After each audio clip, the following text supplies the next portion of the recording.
बिबार लाइसिनि दिनै 100 बोसोरारि सान फालिनाय बे जोबोद गोजोनथाव आरो आंखौ दिनै बाहाय लेंहरनानै बेखेवनो जे खाबु होदों।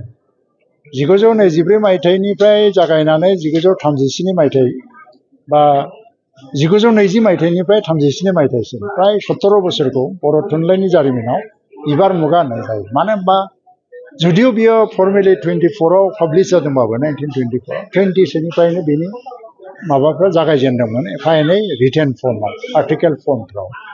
जियानो जा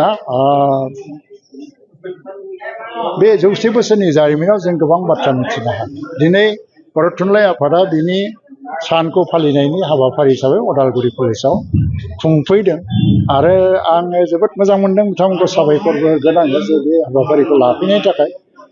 थांनाय बे माखासे मास मोननै मोनथामसो सिगांबो क'क्राझार कलेजाव बेखौ खुंनाय जादोंमोन आरो सावरायनायबो जादोंमोन।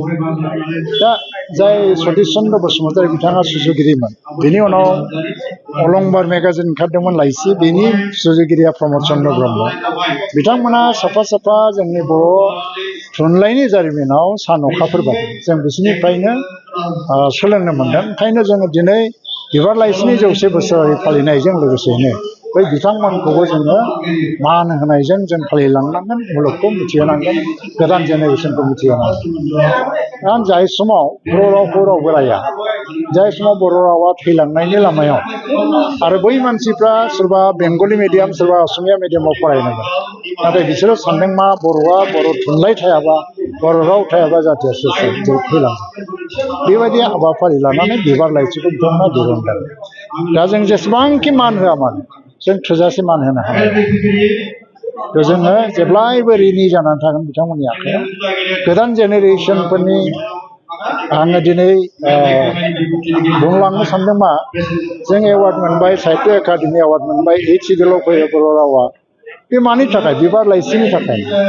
नाथाय थुनलाइनि मानदण्डखौ जों जुदि फोजौलांनो हाया, बिथांमोना जे सिमां लानानै, थुनलाइयाबो सासे मानसिनि जिबन बादिनो जोनोम जायो, मोनसे देरो, उन्दै जायो, बिमा बिफाया जेखौ फोरोङो सोलोङो, देरनानै जों गावबागाव जिबननि एम लायो आरो जोंखौ नाजायै नाजायै जानो नाजायै सोरबा जानो हाया, दस्रा लामा लायो।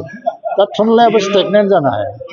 जे बै समाव रिड खालामदोंमोन होननानै जों बाहायनो थाबाय थानो हाया। ओंखायनो दिनै बर' राइटारफ्रा फकासखौ सोलायनांगौ जादों। जोंनि लिरनायनि जि थिम एबा कन्टेन्ट्सफोर एसे इउनिभार्सेल कन्टेन्ट्सआव शिफ्ट जानांगौ। जों खालि जोंनि हारिनि गेजेरावनो कनफाइन थाबाबो जानाय नङा। फारसेथिङै जों बर' राइटार इन आदार लेंगुवेज, बर' राइटार इन बर' लेंगुवेजल' जायालासिनो बर' राइटार इन आदार लेंगुवेज, बेनि गेजेराव प्रेमानन्द मुसाहारिखौ मख'जायो। हिस्ट्रिनि गोबां इंलिश राइटार, इंलिश बिजाब लिरबाय। बेनि अनगायैबो जोंहा बिनय ब्रह्म प्रिन्सिपाल, बिथाङा असमिया आरो इंलिसावबो बिजाब लिरदों। बेबायदि माखासे राइटारफोर दं जोंनि गेजेराव। जों बेखौबो जानो हानांगोन। बेनिखायनो मोनसे जिनिसा मा जाहैबाय, नोंनि लिटारेचारखौ दा ट्रेन्सलेसन जागासिनो दं 8 सिडिउलाव फैनाय लोगो लोगोनो। मालाबा नों एवार्ड मोनहैगोन नोंनि राइटिंखौ ट्रेन्सलेसन खालाम, खिन्थु नोंना जुदि कन्टेन्टफ्रा इउनिभार्सेल नङा, अब्ला ट्रेन्सलेसननि उनाव बे आदर मोनहैनाय नङा। दा बे बिथिंखौ नायनानै जोङो स्टेन्डार्डखौबो डेभेलप खालामनांगौ, आं बेखौल' खावलायो।